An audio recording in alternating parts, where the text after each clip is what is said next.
Kawasaki is evolving their product. It is becoming fast. It's always becoming faster. It's becoming easier to use. Their controllers are becoming smaller. They're packing more brain power in a smaller package. That's enabling us to put their robots on rails, traveling, and it makes it lighter. We can make it go faster. And it's all about speed. It's all about productivity. It's all about production.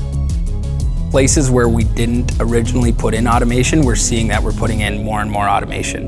One of the big focuses here at Edge is the woodworking industry. We've come to see that there are robotic applications within the woodworking industry, not all. There's still craftsmanship to be had, there's still millwork to be done. But some of the tasks that we've focused on, like part sorting, machine tending, stacking, offloading, some of these tasks that are becoming more and more tough for an operator to do, we've been able to kind of put our product in those locations and allow for what once was an operator to now focus more on quality control and product.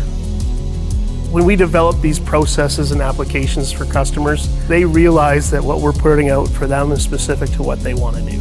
With that becomes that ownership of that part of their manufacturing team. And because it may be their first robot, it may be their first time really taking on this level of automation, they've really embraced the technology and they can't do without. And that's exciting. That's what we do.